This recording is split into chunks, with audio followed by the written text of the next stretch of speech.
Alors, est-ce que tu peux te présenter?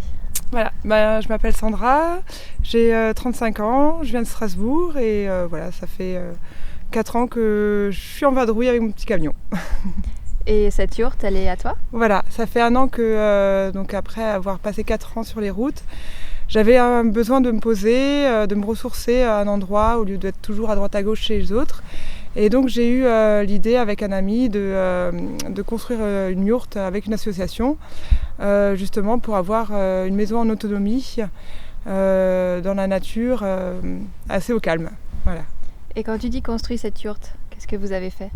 Alors en fait on a tout fait, les perches, treillis, le chapeau. On a eu l'aide justement d'une association qui prête le lieu, le matériel.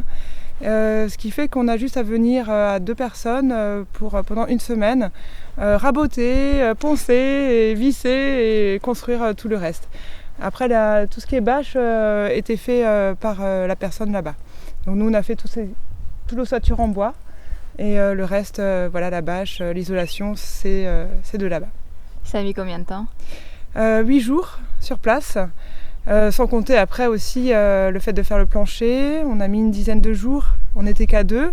Et comme c'est un plancher entièrement récup palette, c'était une première aussi. Donc on a eu beaucoup de questionnements, comment le faire, de niveau, de cailloux qui ont un peu gêné quand on a creusé.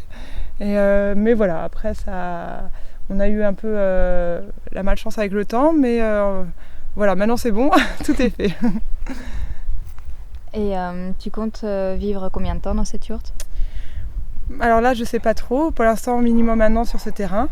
Après, j'aimerais bien voir. Ce qui est bien avec une yourte, c'est qu'on peut être semi-nomade en fonction des gens qu'on rencontre ou des collectifs qu'on voit ou qu'on rencontre aussi. On peut changer facilement.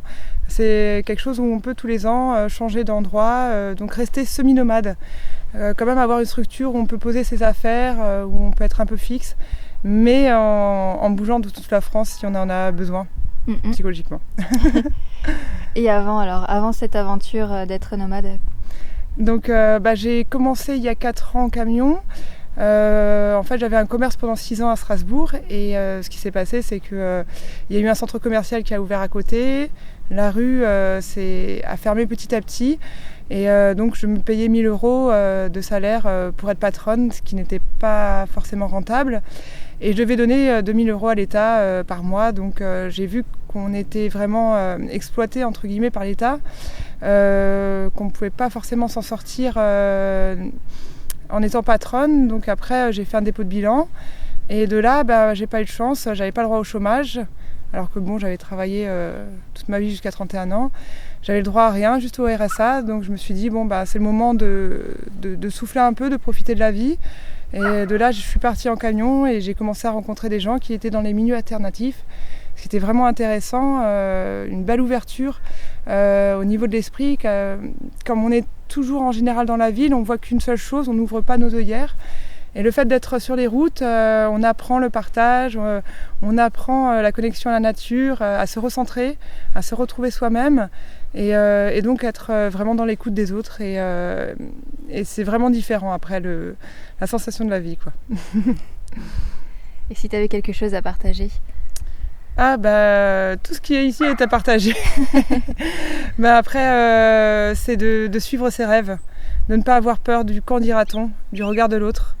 Et ça, c'est très important. On a souvent peur de ce que les gens vont penser. Et il faut vraiment tendre à être heureux, donc à s'écouter soi-même. Je pense que c'est le plus important. Voilà. Merci Sandra. De rien.